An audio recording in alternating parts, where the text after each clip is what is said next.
Greetings, Internet Universe out there. It is I, and I am back with some hopefully new and improved sound settings. Today we are again at it with Microsoft Flight Simulator and DC Designs Concorde. I would like to read briefly a passage excerpt from their product description where it states, "A marvel of aerospace engineering, Concorde is a supersonic passenger airliner produced jointly by France's Aerospatiale and the British Aircraft Corporation. The aircraft, which took its first flight in March of 1969, can carry up to 128 passengers at a top speed of Mach 2.04 or 1,354 miles per hour to a ceiling of 60,000 feet with a range of nearly 4,500 miles. And today we're going to explore this bird's systems, its capabilities, and we'll go up to hopeful 60,000 feet and we'll get over Mach 2 so that you can see some of the systems, some of the fuel transfer processes, some of the weight and balance, some of the starting, the sounds. Quite a unique aircraft. So with that, let's go ahead and begin. Now the first thing I like to do with this aircraft is come straight to the cockpit and I'll turn on some of these system circuit breakers here, or what have you. We'll click these on, and then we'll also come over to the co-pilot side, and we'll turn on her anti-stall system. We'll turn on her ADS systems here. And then we'll go ahead and hop to the back so that you can see the uniqueness of Concorde's design. Now, she flew with a flight engineer, a pilot, and a co-pilot. So the flight engineer managed many systems that the pilot and co-pilot did not deal with in flight. These are all pumps, circulation valves, inlet valves, temperatures, readings. She was quite the complex bird. I'll hopefully go ahead and throw up a fuel diagram panel to show you some of the fuel tanks and the trim assortments that she had for managing her weight and balance, because as Concorde went through her flight regime speeds, she would have to manage her weight and balance both fore and aft dynamically throughout the entire process of the flight through all speed parameters. So that is essentially this fuel management set of panels here, lots of valves. It's not as complicated as you might think it would be based off of your first initial impressions of looking at it. Here is some of her weight and balance information, or at least her center of gravity information. And we're going to go ahead and get this set up. Now, normally I would say let's use ground power, but in this case we're just going to start her off with the batteries. So we'll activate A, we'll activate B, and then we'll come over here and we'll set her other system into normal, and then we're going to go ahead and enable her cross feed valves here. And with that set up, we're going to head back into the pilot seat here, and then we will set up the fuel systems so that you can see she has quite a few fuel tanks. And we're going to set the trim transfer tank 9 to 100% so that we can transfer those fuel loads between all of her tanks. Ideally, we're going to be managing from 9 to 11. Of course, the way Concorde works is her engine feed tanks 1, 2, 3, and 4 directly feed the engines, and then all the rest of these are basically for weight and balance and transferring to and from her engine feed main tanks 1 through 4. So with that diagram on the screen, we'll go ahead and essentially do this actively through flight. It should be pretty interesting to see. Anyways, we're going to go ahead here and take away the yoke. We're going to come down to our FMC, and we're going to tell her where we are according to her built-in GPS IRS position. Now that the aircraft knows where it is at, we can go ahead with all of our fuels loads there, and we can plug in the V1, V2, and the V speed for rotate. So you can see, because of the way that she's designed aerodynamically, she has quite a high takeoff speed of 227 miles an hour. Today we're also going to go ahead and say that we are arbitrarily going to take off from KIAD, which is Washington Dulles Airport. And this is actually the flight beam model DLC content for this airport.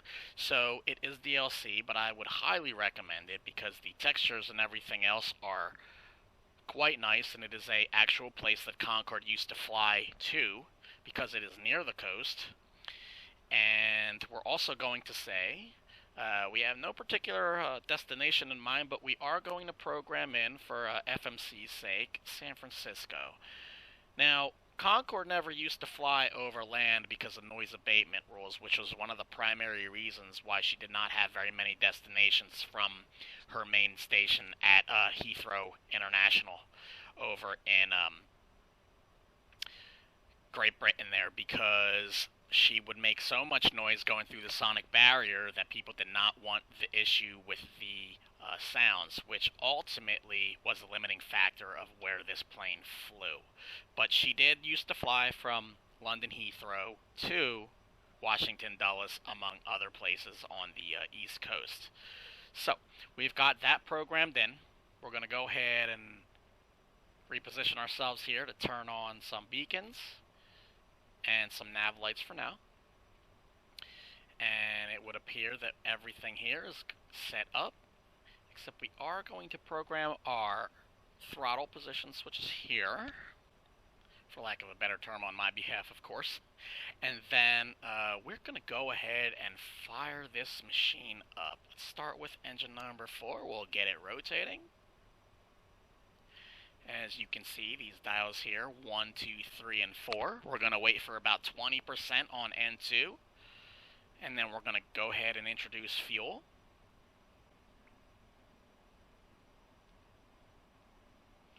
Alright, about 20%. Turn the fuel cutoff off and allow fuel to flow into the engine.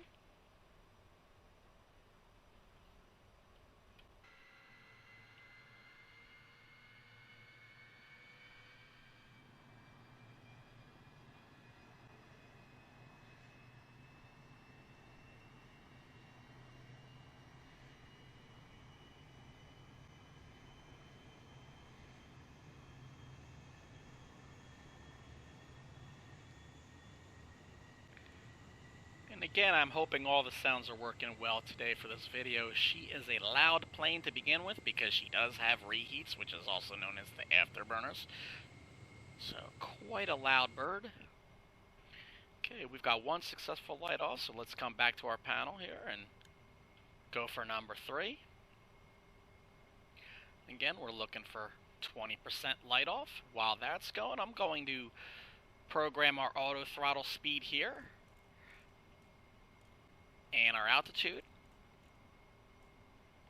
And the reason for us plugging in our 250 knots auto throttle is because in the United States, at least, you are not allowed to theoretically go above 250 knots below 10,000 feet. So that is something we wish to abide by.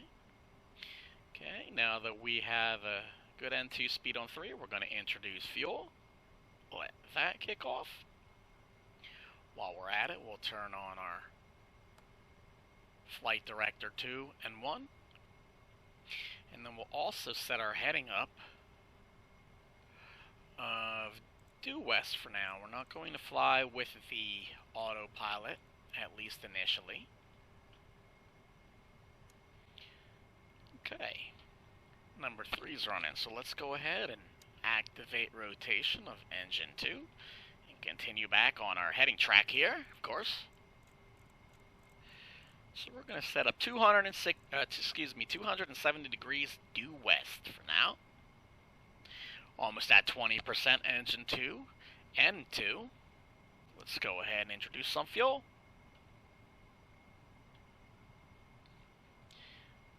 Of course, while we're at it, how about we turn our transponder on? Receive and transmit, 1200 standard frequency.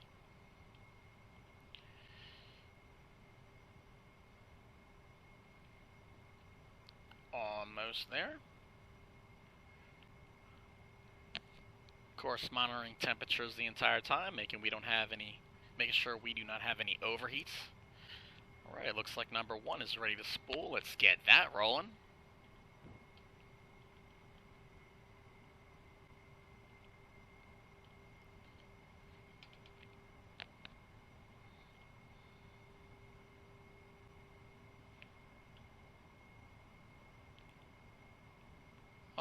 Alright, 20%.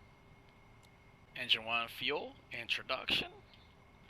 Come back here, we'll check our center of gravity. So you can see that we are fairly far aft, of course, with our white needle here in the CG range. So we're going to go ahead and leave that how it is for now. Of course, we'll be a little tail heavy, which is not ideal, but for this scenario, we'll just, for argument's sake of saving time, we're going to go ahead and say we called the fuel truck out here, and we're going to add a little bit of fuel into the front of tank 10. There we go, right at the aft. An extra 1,200 gallons, approximately, of course. Technically, that would ideally be in the middle, but we are within range, so fair enough. Now, one of the interesting features Concorde has is that she was extremely streamlined for flight, so that she could go super quick. And as the result of that, she had a very long nose. So what this plane had was a droop nose. And this would drop a certain amount of degrees for landings and takeoffs. So this system here is activated by her nose control. We're going to go ahead and put the visor down. And then we're going to call for 5 degrees, nose down. This is for takeoff, of course. So the visor comes down, extends into the nose, and then the nose drops 5 degrees. This is a dual window system so that you could see out of the cockpit when you took off and when you landed. Quite a unique engineering feature, of course. Now that we have that set up, let's go ahead and get our ATIS information for weather. We'll go ahead and plug that into our altimeter.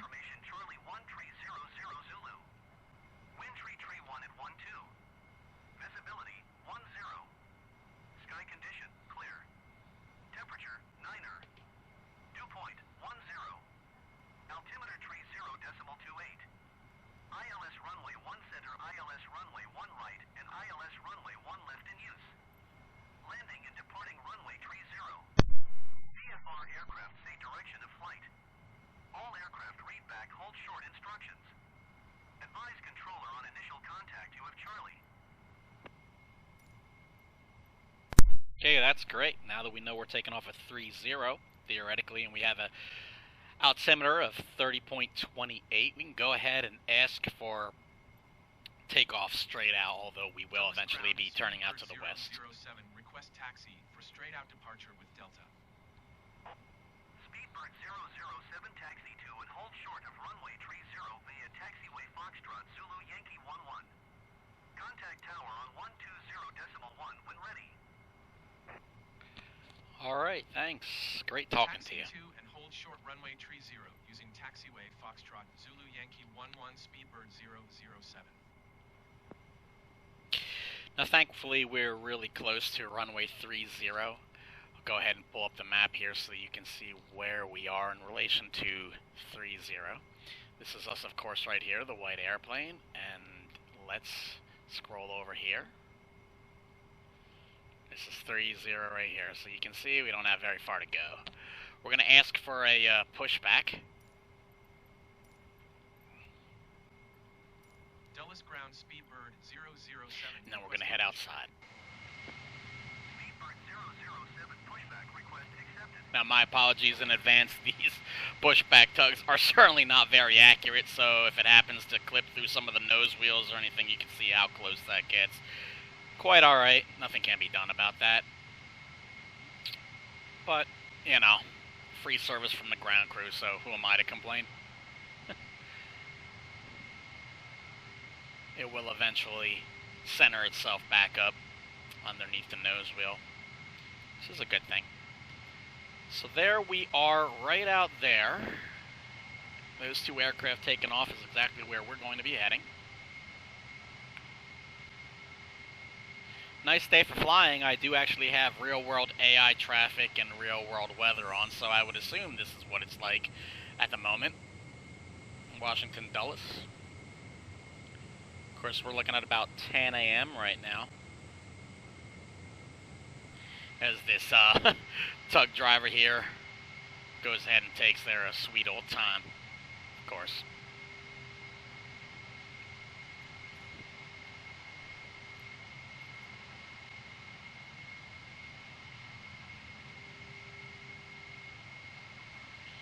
Tell this individual down here in the tug that we're gonna want him to steer us to the right. Dulles ground speed bird 007, requesting pushback tug to steer the aircraft to the right. Speedbird 007, yep, thank you. request has been transmitted to the operator.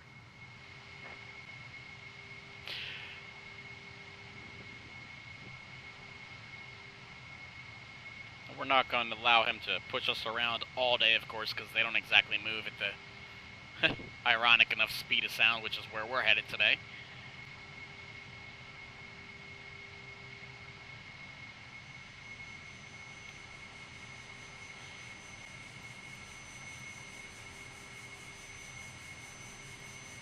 Dulles ground speed bird 007, requesting pushback tug to push the aircraft straight. Speedbird 007, your request has been transmitted to the operator. And we'll just tell him to stop and disengage from those antics. We'll just check our systems one more time, make sure everything's where it needs to be. We got our lights on, we got all of our systems on. No warnings on the displays here. We're going to go ahead and extend all of our landing and taxi lights for takeoff. We're going to check our system here and move our trim transfer main valve here to neutral so that we can control these pump systems. We're going to turn on our bleed airs here. It would be nice to have pressurization in the cabin. We're going to activate our fans for cooling in the equipment bay. And I do believe we are ready to head out to 60,000 feet. Now hopefully I'm not too hard to hear, because this is quite a powerful, quite loud aircraft.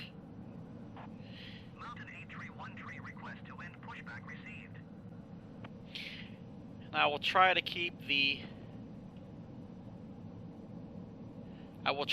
my commentary to a minimum as much as possible so that you can hear this incredible aircraft and the sounds that DC Designs provides us with this model of it.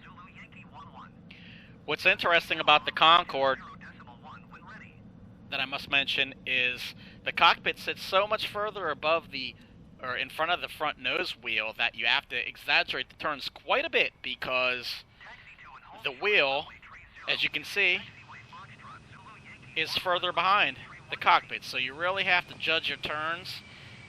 And although it looks at times like you're driving past the center line of the runway and the taxiways, that's not actually the truth, of course, because of the requirement to steer this very long aircraft and quite narrow-bodied jet for, of course, the weight and the size and the amount of passengers it can carry. But this machine was designed solely for flight at supersonic speeds.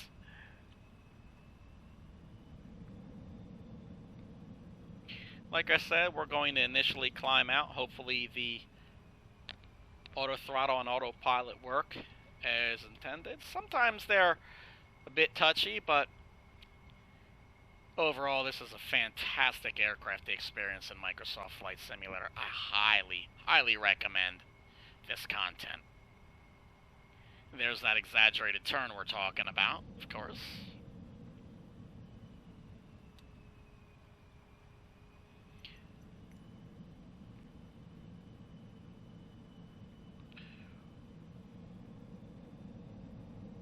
Now, I am not sure if we are using the proper taxiways or not, but we are heading out to 30, and this is just a game, so we're going to enjoy it for what it's worth.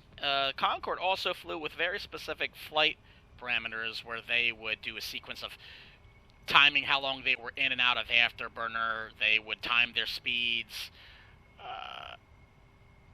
and they would clearly try to save as much fuel as possible based on this plane's extraordinary ability to burn fuel. So we're going to do the best that we can, but ultimately the goal here is just to have fun and showcase this, as I said, quite impressive aircraft.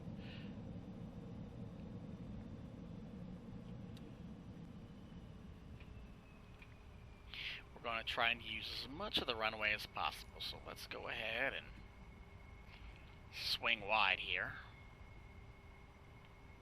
Exaggerate that turn quite a bit. You'll notice when we straighten out on the taxiway here, as exaggerated as that was, we are still on center line because of how far forward from the nose wheels that we actually are.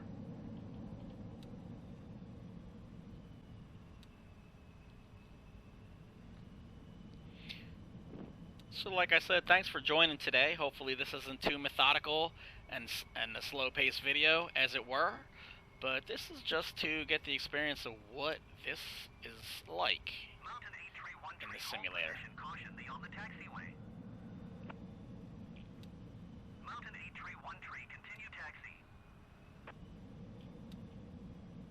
Let's go ahead and contact clearance again here and tell them that we are ready to go. Dulles Tower Speedbird 007 ready at runway 30 departing straight out. Speedbird 007 altimeter 30.27 winds 331 at 12. Straight out departure approved. Cleared for takeoff runway 30. Alright, looks like our barometer changed one notch there, so we'll go ahead and correct for that. And we'll say thanks a lot. Takeoff runway 30 Speedbird 007. Let's line up.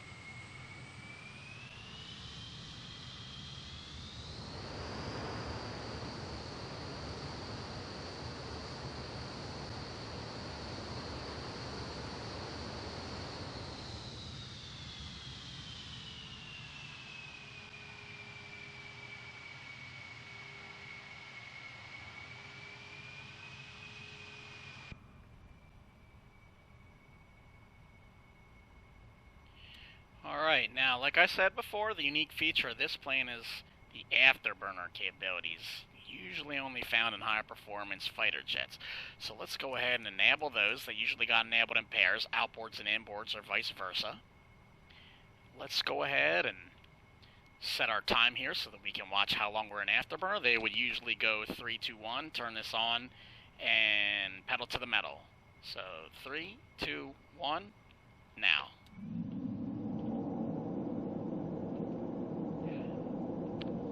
Let's get it rolling. You're going to see just how quickly, with the rotational speed of 227 and the limit of 250 knots below 10,000, how fast we accelerate and how quickly we need to slam on the brakes once we take off. There's 160, 80, 2, 20, and rotating.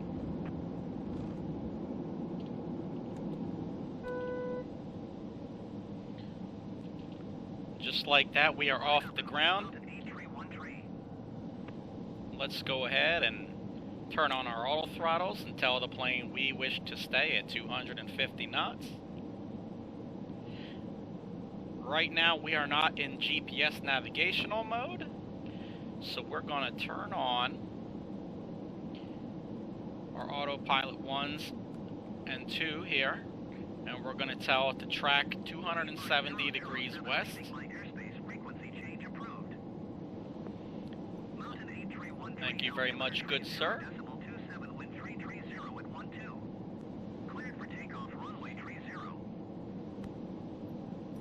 Dulles Tower Speedbird 007 frequency change. Cleared for takeoff runway 30 Okay. 313. Now at this point, with our gear up and our nose still down, we're going to fly that tracked heading of 270 degrees west. As we're heading up to 18,000 feet, I'm going to come over here and I'm going to turn off our extended landing lights, left and right. Taxi lights all to off. And then we are going to sit here at 3,000 feet, 250 knots. We're going to come back here and we're going to check our CG right in the center, 52.1.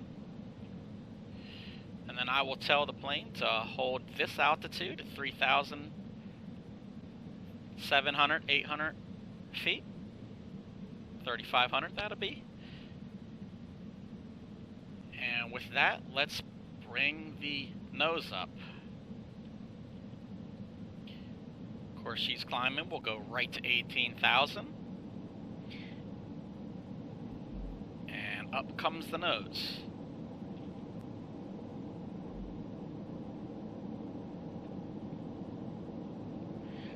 Visor's up. We'll bring the nose up the rest of the way.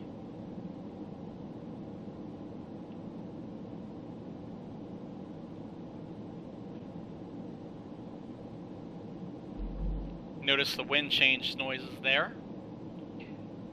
Now we are in climbing stable condition here. We're steady, so we're not changing our CG. We're going to go ahead and remove the afterburners, although they were only used for takeoff because we pulled back the power significantly after we took off. We are on our way to 18,000 feet, heading due west. So because we have San Francisco plugged in, let's go ahead and switch over to flight management computer guidance and the GPS here. And then we're going to say, track out to San Francisco. Now we are officially flying, of course, on FMC guidance. So it is doing its thing. Come back here. Because we're not changing speed, the center of gravity is not actually changing at the moment in the aircraft. We are actually looking really well with this 52.1. So what's going to happen now is I am going to wait until we get above 10,000 feet, and then we can climb above 250 knots. So I'll request a speed increase from the auto throttle as we climb. And then I'll have to go back and I'll have to manage the fuel center of gravity. Well, actually the center of gravity of the aircraft, not the fuel center of gravity, the aircraft center of gravity. I stand corrected. Okay, so above 10,000, let's say we're able to go a little bit faster. Acquired 300. Power comes on. We're climbing at about approximately 3,000 feet per minute towards 18,000. And because we're accelerating here, I'm going to open up the trim tank valves for the inlet on 11, just to help display this. Let's bring the fuel tab up here. So we're going to go from 9 to 11. So I just opened the transfer valves for 11 on the bottom there. And then we're going to turn the pumps on for 9. We'll put them into auto. Put these into auto. And then we will begin transferring fuel momentarily. So 3688 gallons in 9. There was, I believe, 0 in 11. And now you can see we are moving from tank 9 trim to tank 11 trim, which roughly correlates here into weight from the front of the aircraft moving towards the back of the aircraft. Now we could make this go faster if we activated the pump transfer from 10 to 11 trim tanks, but because we are climbing at a steady pace, we're not going to rush this process because this was a long methodical set of steps that Concorde would use as she would climb to 60,000 feet. and reach Mach 2.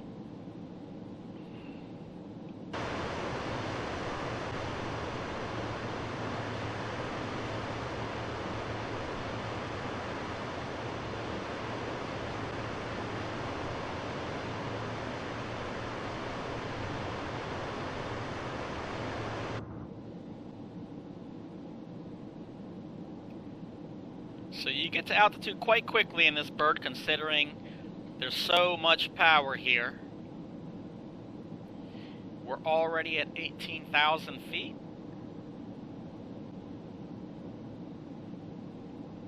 And we are still bringing back the weight on our aircraft from the nose to the tail. We'll go ahead and turn on pumps 10 as well, speed the process up now that we're at 18,000 feet.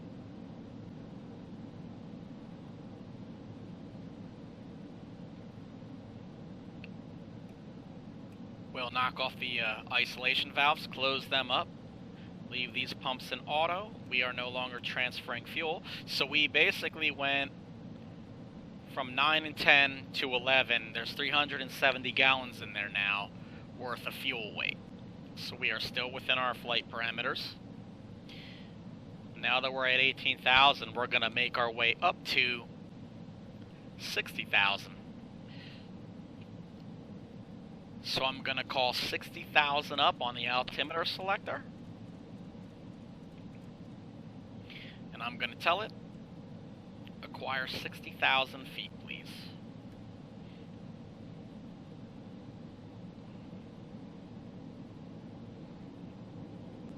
The aircraft will begin another climb. We're going to go ahead and select maximum auto throttle speed of 400 so that we could get the speed to rise, which means more fuel transfer. Right now we're going 65% the speed of sound with an outside air temperature of negative 22.8 and chilling quickly in Celsius, and we are approaching 20,000 feet, which is a great way to visualize your altitude and your speed. So because that's changing, let's open the isolation valves again and get fuel transferring so that we can continually accelerate and pull our center of gravity back within range. Essentially, you're playing a mini game here, following the forward and aft acceptable weight limits as we accelerate through the speed of sound.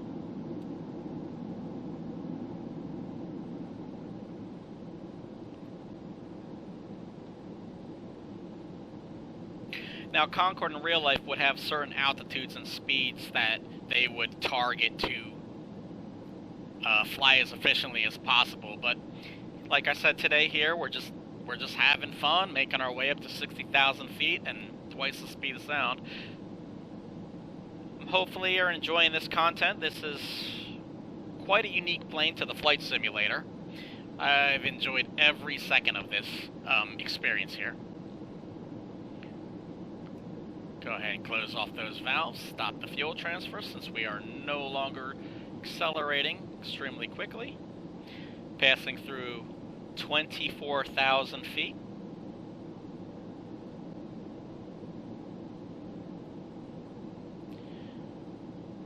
Currently doing 91% the speed of sound, or at 24,600 feet, approximately 497 miles per hour ground speed, excuse me. And because we're over 18,000 feet, I'm a little late to the game, but we're going to go back to standard altitude of 29.92, which should be set above 18,000, but closer to the 18,000 limit. It should not be waiting, or I should not have waited till 25,000 feet to do that, but with one pilot, it's quite a lot to manage. This, like I said, had three crew in the cockpit here that would manage this all at one time. Plus there's also the added complexities of trying to record this and narrate this experience so that the viewers out there in internet land get as much entertainment value and information out of it as possible. So we do our best.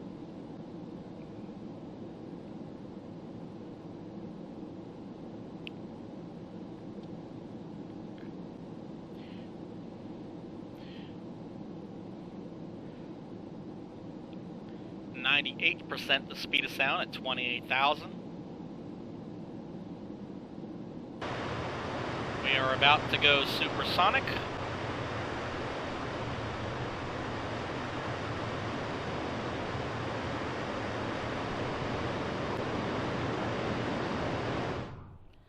And there it is. The sounds disappear because we are now traveling faster than the speed of sound at which that sound travels. There's your sonic boom.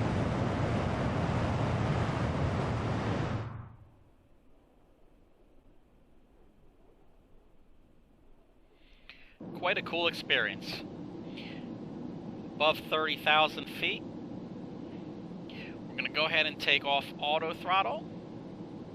Let's go ahead and activate our afterburners. And put the throttles to the firewall, as it were.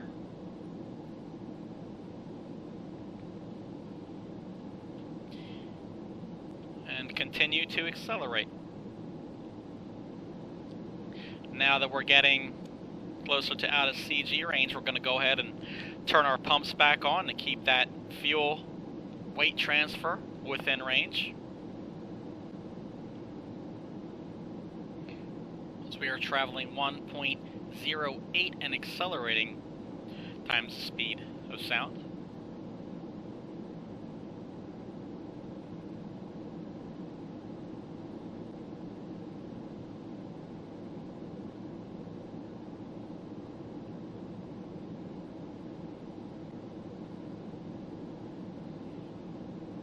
Go ahead and leave pumps 9 on, but we'll turn pump 10 off, which will slow down the process but keep us transferring the fuel for a second here. Still climbing at 3,000 feet a minute at almost 35,000 feet, which is quite an incredible climb rate at this height. We are still climbing at the cruise altitude that some airliners stop at, or most times don't even go beyond, and we are still going like a bee out of hell at 3,000 feet a minute.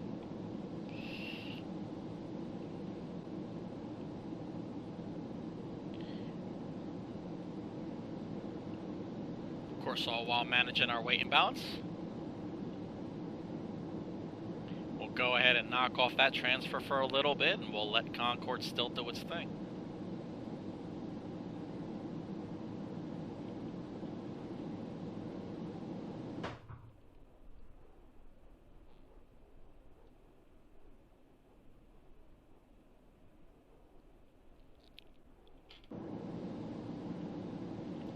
I tell you, this aircraft surely could provide quite a view. I'm anxious to get to 60,000 feet because it is fairly high up there in the atmosphere, or ironic enough, lack thereof.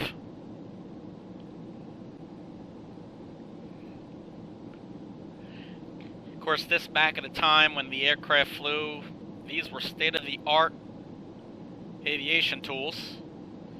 These steam gauges. Now everything's just digital and synthetic vision. Quite a lot to manage here. Nonetheless, extremely interesting stuff in my opinion.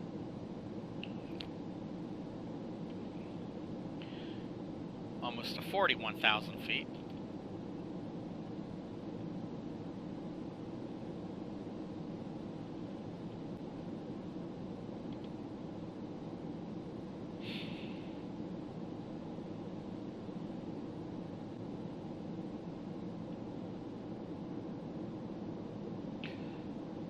Definitely a lot to look at in here.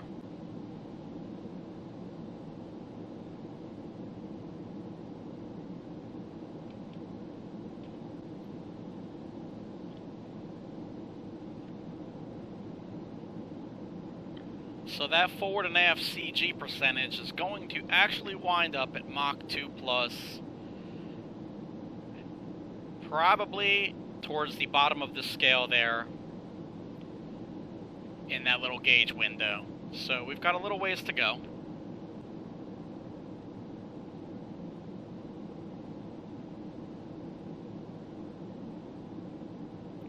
Let's go ahead and turn on the air valves here, which I believe cycles potential air captured in the fuel tanks and expels it, so we get a more accurate fuel reading on our gauges.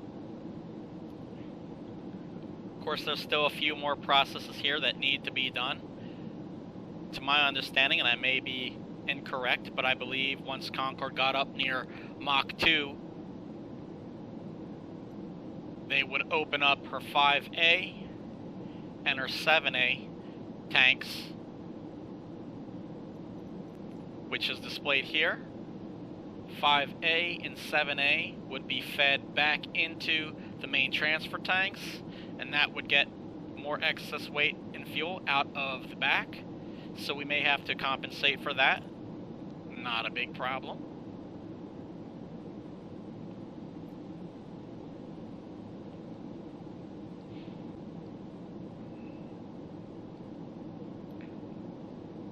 Far above the clouds now, you can see there's a jet down there, much lower than us. I'm sure at their cruising altitude, and we are still continuing to climb to ours.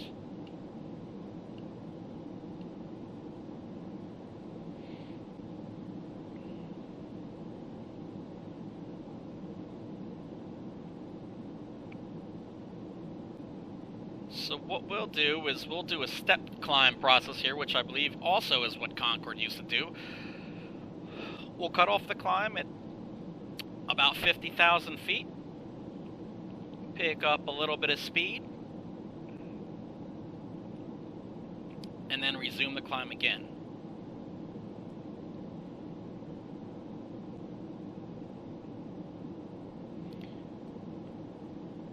There we go. Momentarily bring Concorde out of afterburner modes. Sometimes these buttons are a little tisk tisk and hard to press, but we get there. So we'll go ahead and pull up a little bit of our airspeed and nods there before we resume our climb to 60. We've only got a little less than 10,000 feet to go, so we are well on our way.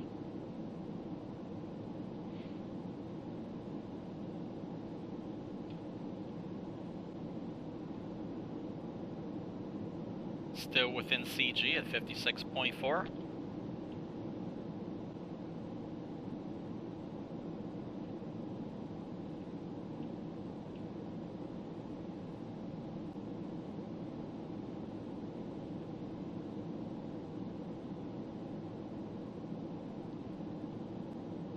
And slowly extending and surely accelerating here.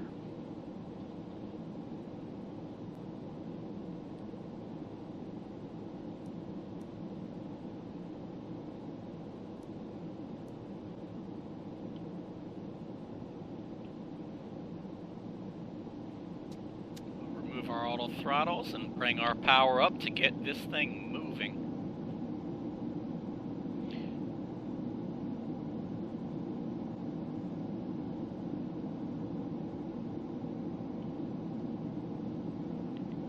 Here we go. We'll resume our climb to 60. Come back here and same as usual, we'll watch our fuel transfer.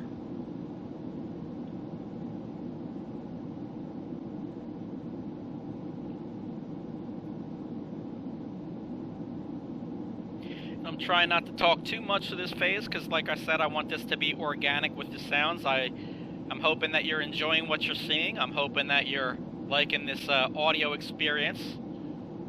I find that there's no other aircraft in the flight simulator that quite performs and sounds like this simulated machine does.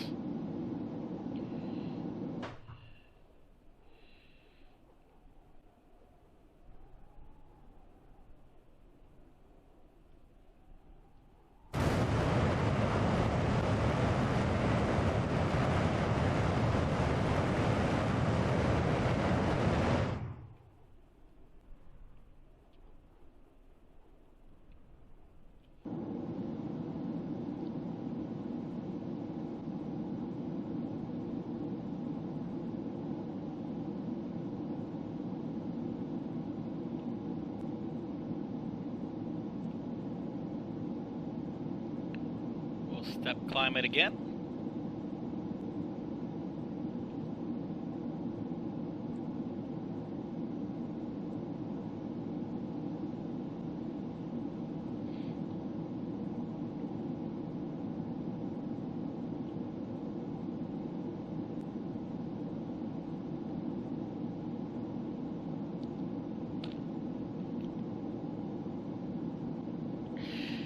Now the nice thing about this is being so high, these engines do not use a particularly high amount of fuel for how much performance we're getting. Concorde also had Super Cruise, which meant that she did not need Afterburner to actually maintain supersonic flight.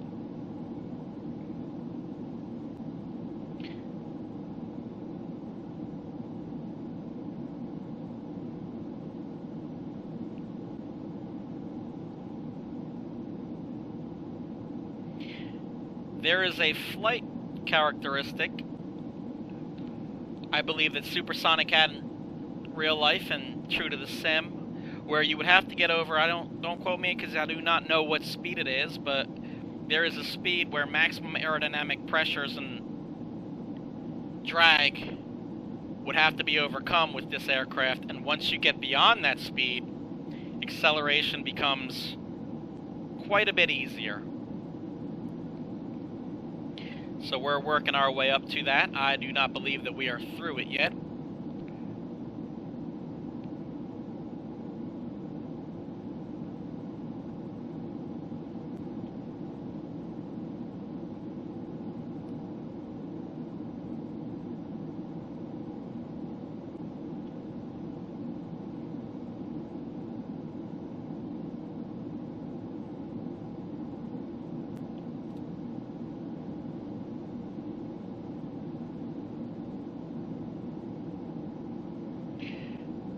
Going ahead, looking down here at our fuel management.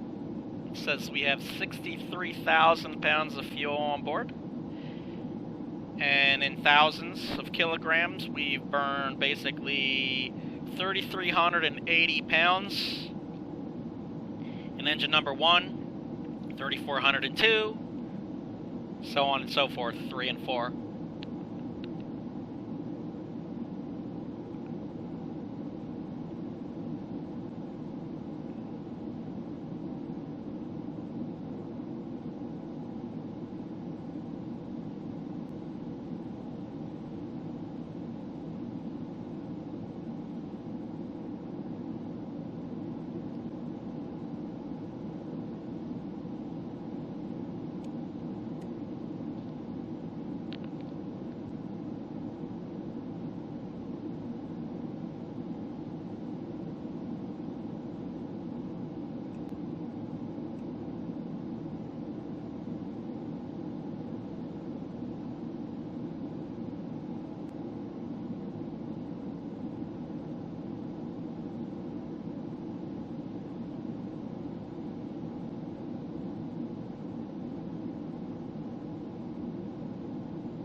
.733 miles an hour ground speed and accelerating.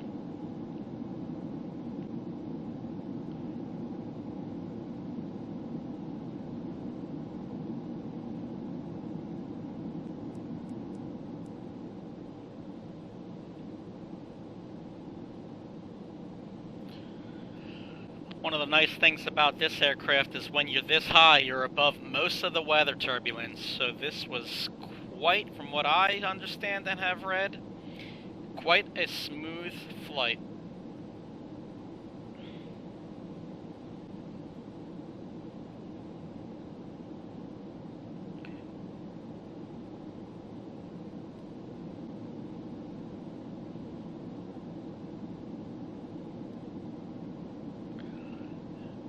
Let's call up 60,000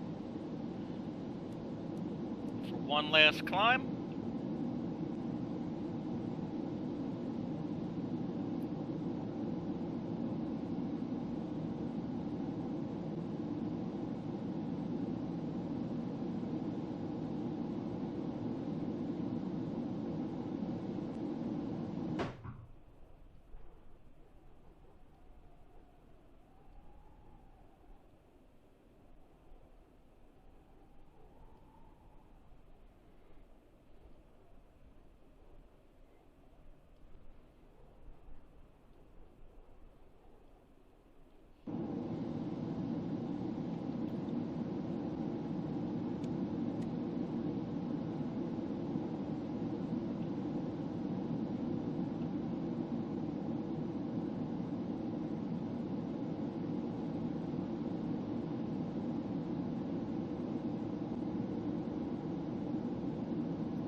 So when we began, we were closer to 300 and some odd plus gallons. Now we're at 1,800 plus in the rear trim tank 11. We are a fuel burning machine, that is for sure. We're also quite a weight distribution machine as well. As we accelerate now, we should not need very much more in terms of 910 transfer to 11. We are approaching 60,000 feet.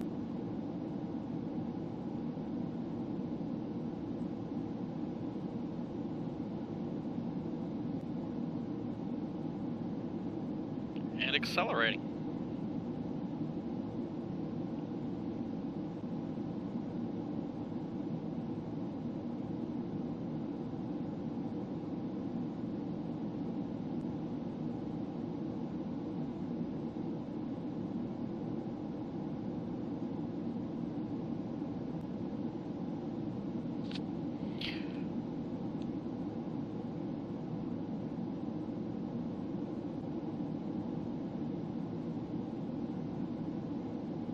We'll get to, let's say, 800 on the ground speed, and we'll knock the afterburners off.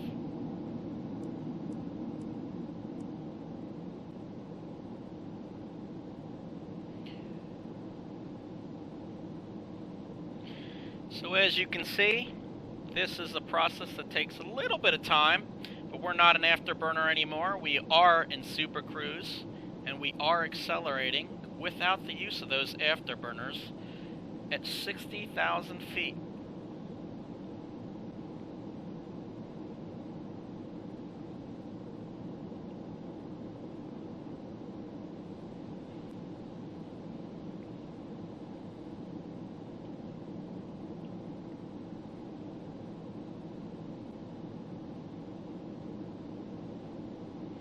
There's a perfect example right there of how fast we're going. We are leaving that plane behind with that contrail. See if we can get an external of that.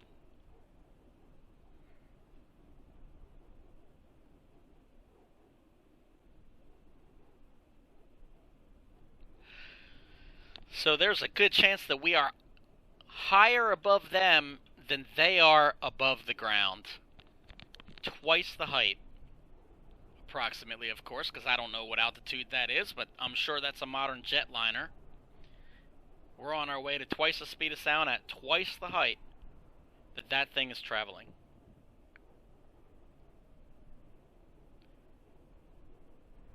I believe it is a safe bet to say this was quite the machine.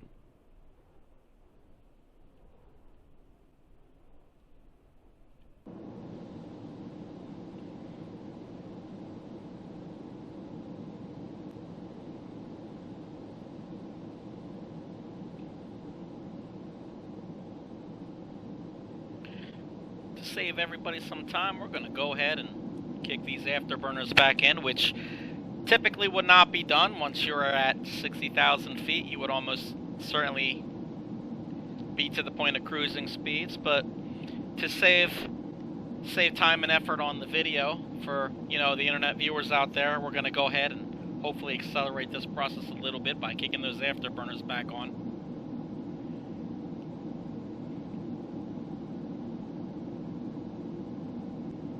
Because we are looking for the magic Mach number of at least 2.00.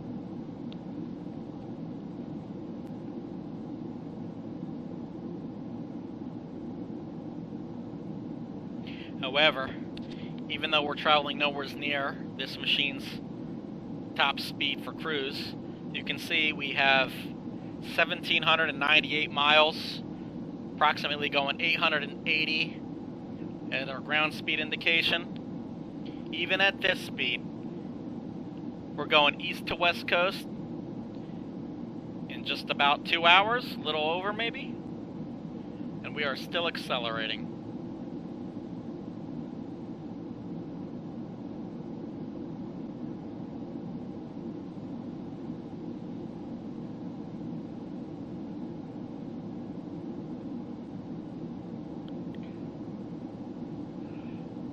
Of course, our destination, just as a reminder, arbitrarily was put in as San Francisco, and we left from Washington Dulles, so that'll give you an idea of just how fast we're going and how far we're traveling in that time.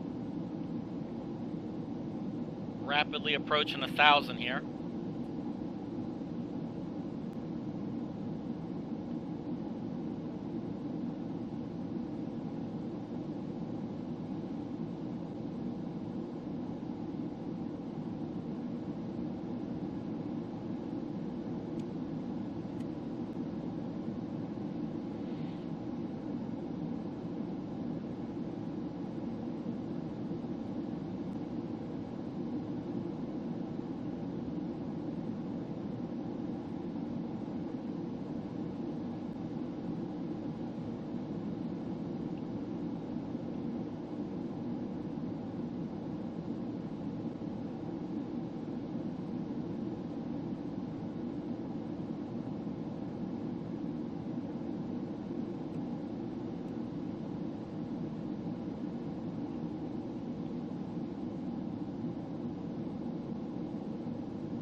Here we are, 1,000 miles an hour.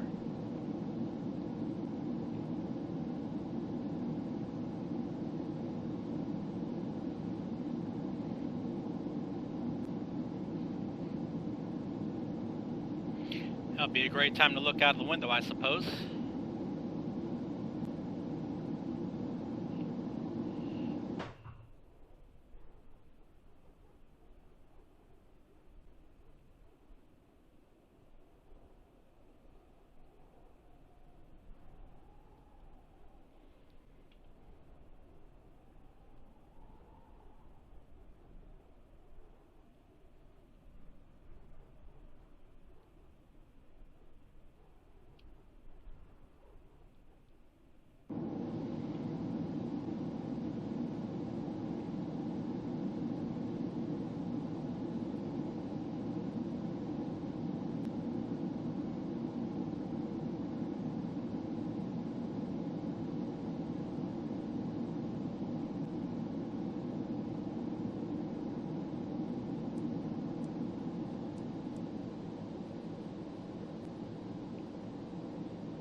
Right there at the doorstep.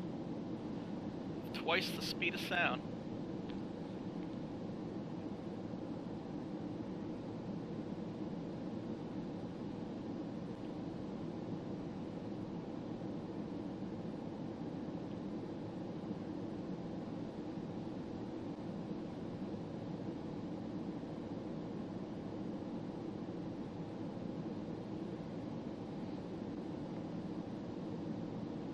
There we have it. So at this point, our next goal is to take our fuel diagram here, and we're going to transfer from main transfer 5A and 7A, and we're going to move that around. Let's make this window a little smaller. So by doing that, we're going to open a couple valves here, 1 and 2.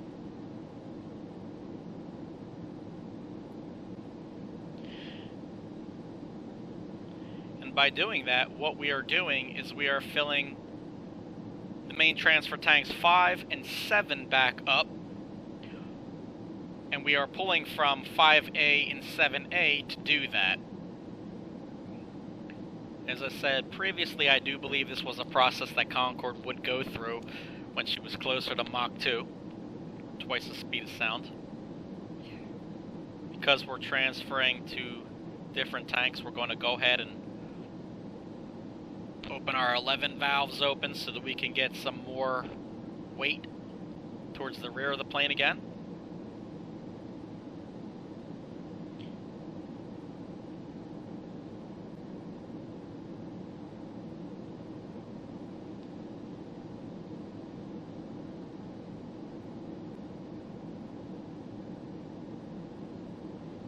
Let that run. We'll check up on our speed. Now going 1100 plus miles an hour.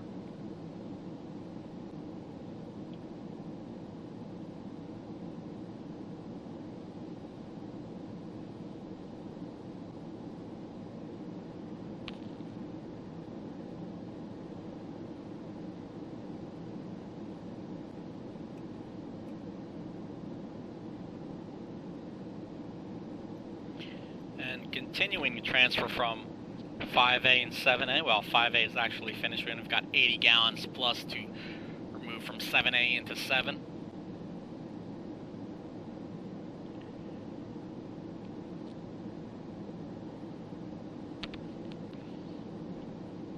So we're currently pretty stable in terms of front to back weight balance. But there's also the management of left to right tanks, so you don't want to be too heavy on the left, you don't want to be too heavy on the right, you don't want to be too far forward or aft. So there's quite a little mini game here, handled through all these pumps and isolation valves that can be played when you're traveling across great distances at twice the speed of sound.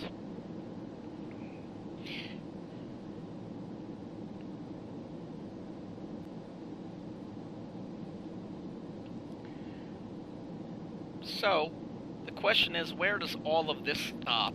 Well, basically, with this aircraft, I've managed to get it up to, well, I would say 1200, 1230, maybe 1250 on the ground speed indicator. Which, with 1600 miles left, you know, that's some rough math here, but it doesn't take very long to get places in this.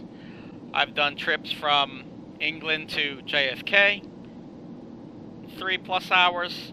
I've done trips from San Francisco to Honolulu in just under 3 hours. You can go across the entire continental United States in a very short amount of time. Keep in mind here that we left from the East Coast, of course. And if I pull the map up here, expand it just a little bit and zoom out, you can see how fast we are moving. So if I go east, we left from Dulles. The magenta, of course, is our navigational track. And we are already over one of the Great Lakes. Well, I should not say over, but next to. And we have basically used this entire time to come up to our most efficient altitude and our most efficient cruise speeds. So at this point, that would be the speed warning indicator, of course, letting us know that we are going really fast. And from here, it's just the management of systems. We're not going to have too much weight transfer and balance issues because we essentially have managed that all the way up to our cruise speed and our altitude. And as such, we would just be hanging out here for the duration and enjoying the scenery, although there is quite a bit of cloud cover. But that's okay. I believe this should definitely conclude this video. Hopefully you've enjoyed watching us get to twice the speed of sound. And if you would like to see any further videos on this, let me know. Please leave a message down in the comments. Tell me if the sound is better, tell me if you like the video, and also tell me if you want to see more, possibly a landing, possibly maybe a live stream. Whatever you think, let me know.